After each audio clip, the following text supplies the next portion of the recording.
एक लंबे समय पहले एक गांव में आनंद, उसके माता पिता जानकी और रमैया, उसकी पत्नी नर्मदा और उसके बेटे नानी के साथ एक छोटे घर में रहता था। आनंद नौकरी करके आए हुए पैसों से अपना घर चलाता था। जानकी उसकी बहू नर्मदा से सारे काम करवाती थी और उसे हमेशा ताने मार मार के दुखी करती थी, मगर नर्मदा उसे कुछ ना कह के चुप बैठती थी।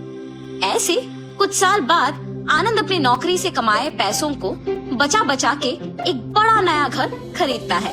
आनंद के खरीदे हुए नए घर में बहुत समय से एक भूत रहती थी। ये बात आनंद को नहीं पता था और इसीलिए वो घर खरीदता है और उसके आसपास खाली रहने के कारण दिखने में बहुत शांत सा माहौल था और जानकी में कोई बदलाव नहीं आया। नए घर में जाने के पहले ही दिन नर्मदा की गलती के बिना ही उसे ताने मारती है। दुखी होकर नर्मदा बिना कुछ खाए और सोए अपने कमरे में जाकर रोती रहती है। तब उस घर में मौजूद भूत नर्मदा को रोते हुए देख उसके पास आती है। बगल में परछाई को देख नर्मदा तुरंत खड़े हो जाती है। तब वो भूत नर्मदा के सामने आके खड़े हो जाती है। उसके चेहरे पे घाव, खुले बाल देख के नर्मदा डर जाती है। बाप रे, भूत भूत! डरो मत, मैं तुम्हें कुछ नहीं करूंगी। तुम हमारे घर में क्यों आई हो? तुम लोग ही मेरे घर आए। ये तुम्हारा घर है? हाँ, ये मेरा घर है। इसी में मैं मर गई। मेरे मरने के बाद ही तुम लोग यहाँ आए। ऐसे कह के अचानक नर्मदा में घुस जाती है।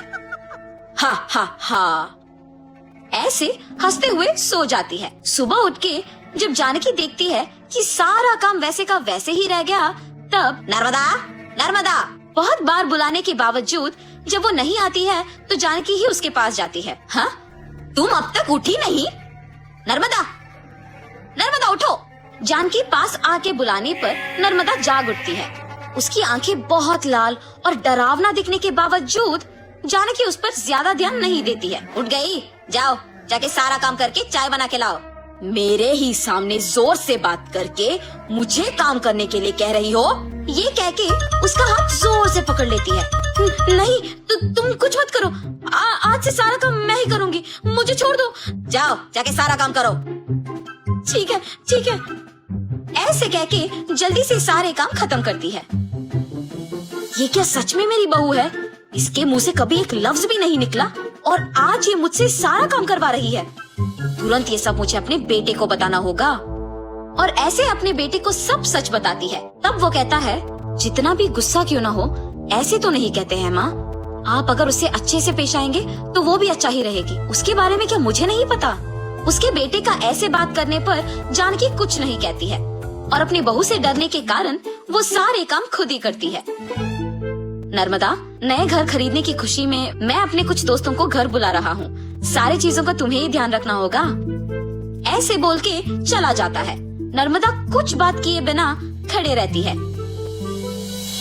उसके बगल में खड़े जानकी के पास जाके वो कहती है, तुम्हारे बेटे की बातें सुनी है ना तुमने? सारी तैयारी तुम्हें ही करना होगा। ऐसे जोर से कहती है। अगले दिन आनंद दोपहर को अपने दोस्तों को घर ले आता है। नर्मदा, तुमने सारी तैयारी कर ली ना? हाँ जी। और ऐसे सबको खाना परोसती है और सभी हंसते हुए बातें करते रहते हैं। सभी व्यंजन स्वादिष्ट है भाभी जी। हाँ, मेरी पत्नी के हाथों में जादू है। आनंद, तुम्हारा घर भी बहुत खूबसूरत है यार। चारों ओर खाली और शांत है। इस घर को देखते ही पसंद आ गया मुझे, इसीलिए इसे बचाए हुए सारे पैसों से खरीदा हूँ। अब इस घर का मालिक मैं हूँ।